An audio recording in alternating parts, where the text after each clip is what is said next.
Hi, my name is Miguel Sozo Sierra. I am technical designer and world builder here at Soulbound Studios, working on Chronicles of Elyria. And today we're going to go through a walkthrough of the Silver Run mine.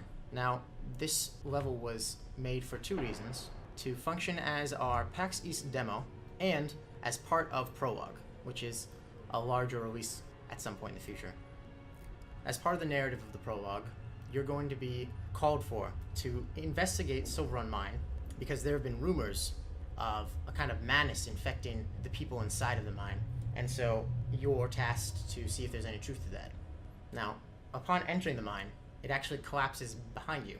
Going forward, the mine itself is in a serious state of disarray. There are no miners to be found, but there's definitely signs of what looks like to be a collapse of both the literal and figurative infrastructure of the mine, so something's wrong. First, we're treated with the Lagoon Room. Now, this was the first room that I designed for this area. My goal was to introduce parkour to players in a way that allowed them to learn the mechanics without creating too many points of friction. Part of the development process for this room was to actually iterate on some of those points of friction, because the original design involved what is essentially a leap of faith, and we found that it was just too intense and demanding for players who just got their hands on the game, and it resulted in a lot of deaths, which is never good when you're just starting off a demo. We changed that so that it's almost impossible to die here. It teaches players in a fairly safe environment the main mechanics of parkour. So number one, ledge traversal. You can traverse ledges left, right. You can also jump between ledges. As you can see, your character reacts to whichever direction you're placed in by reaching out their hand to indicate that's the direction they're going to jump. Moving off from the ledge, of course, you're treated with some interesting imagery and an example of world building. That skeleton there has a story. This whole place has a story, in fact. It takes place in an area called Titan Step. Silver Run Mine, Silver Run, and the city of New Haven all are in an area called Titan Step. And there's definitely a reason for that. It likely has something to do with the giant skeletons, but that'll be discovered at a later date. Another mechanic that we're showing off here is the fact that you can jump onto ledges and other parkourable areas. If you are to just fall, you'll land on that platform, which we added so players wouldn't die if they failed that first attempt, which we found was actually more common than we thought. So, furthermore, this whole bridge area is designed so that basically no matter what you do, whether you walk off, whether you jump off, whether you run off, you will land in a safe zone. So, moving on from the Lagoon Room, you go to the Equipment Room. Now, the goal of this room was to give players a safe place for combat, as well as to help establish the topology of the mine. When I went about designing the mine, I wanted to make sure that there was a functional and logical reason for why any of the rooms existed, rather than just slap a couple of rooms together and call it a mine. As you can see, the miner doesn't actually move. He's stuck, essentially. And this was just to take off a lot of the pressure that the AI movement adds to combat. As you can see, there's actually a collapsed door, and that collapsed door is actually another path that at one point you could have taken, and you'll actually find the exit of that path in another room further on the mine, which you'll see in a bit. But for now, we venture forward into what is essentially the first real combat encounter. You can see that there are two miners. Something's wrong with them. That's clear by the way that they're grasping their head and shaking. So perhaps those rumors were not rumors after all. There are a couple ways that people approach this room. People who run head on in essentially end up aggroing both of the miners. Makes it a more difficult fight, but as you can see, you can kite them individually. We wanted to balance the room in such a way that it provided a sense of danger without being too difficult, because we didn't want to have something too frustrating early on. However, once you move past this room, you're greeted with the biggest combat challenge in the demo. I wanted there to be a surprise, essentially, because fun is oftentimes challenges with surprises. And so you leave that first combat encounter thinking you're fine, and then suddenly, boom, you drop down and plummet down this slick, collapsed walkway into what we call the loading room, where a lot of the ore and materials from the mine pass through in order to be essentially ferried up to the second floor and then removed and brought out from the mine. It's also one of the largest rooms in the whole demo. So designing the mine, there was a certain structure to the rooms that I wanted to maintain. Essentially, when you enter the mine, the rooms are filled with a lot of open space, a lot of organic elements, and a lot of natural lighting. And I contrast this with the areas towards the end of the mine to help create a shift in the atmosphere of the level. As you continue to descend into the mine, things get more claustrophobic, they're less well lit, there's less organic structures, they're less open, and that definitely creates a palpable feeling of being oppressed, of being uncomfortable. It sort of hints at how the environment also reflects the ominous forces that are found deep within the mine. The thing with the loading room is that you really want to try and kite the enemies one by one. Otherwise, you're going to get rushed and overwhelmed. The way that we go about combat in Chronicles of Elyria is fairly realistic. For the most part, if you're ever in a situation where there's 3 or 4 combatants and you're the sole adversary, you're probably going to get messed up. You know, 1-on-1, that's a test of skill. 3-on-1, 4-on-1, realistically, that's not really a fight that most people can walk away from. So, there's a subtle progression from bright, more colorful, stronger hued lighting in the beginning of the mine to a more subdued, darker color palette to sort of build to the atmosphere that you're going to find yourself in. This was the first real parkour challenge that we introduced in this level. After learning all of the skills from the initial parkour introduction area, the lagoon room, you have basically everything you need in order to successfully complete this challenge, provided that you are able to look around and observe your environment. If you haven't noticed by now, there is a visual signifier that we use.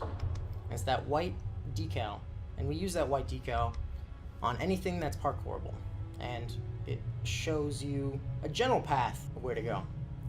One of the problems with this jump was that it requires a mechanic that we were not able to teach players as a result of one of the iterations, and it's the wall jump.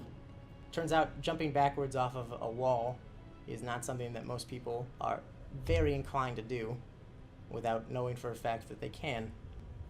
This area, of course, can be reached, and you can begin the parkour challenge without killing any of the enemies. You can skip them completely, but that ultimately ensures that if you fail, you're probably going to die, because, like I said, 1 enemy is fine, 2 enemies, maybe, but 3 or 4 enemies, dropping right into the midst of them, and they pretty quickly overwhelm you.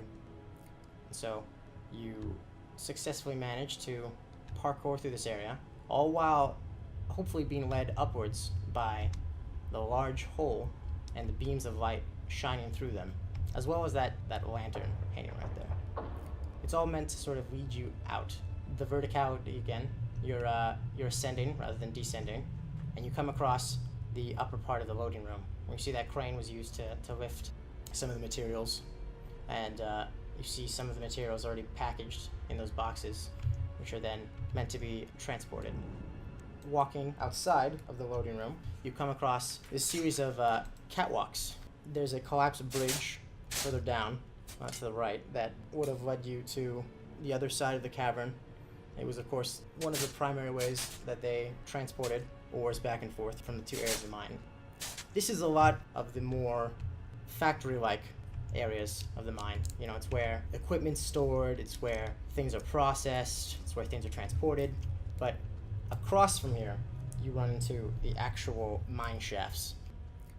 The mine itself is integrated into this natural cave system, which the people of Silver Run came across originally. And so, as you can see, a lot of these areas are not necessarily fully carved out and man-made structures, but a lot of it is made with the pre-existing layout of the caverns as they found them.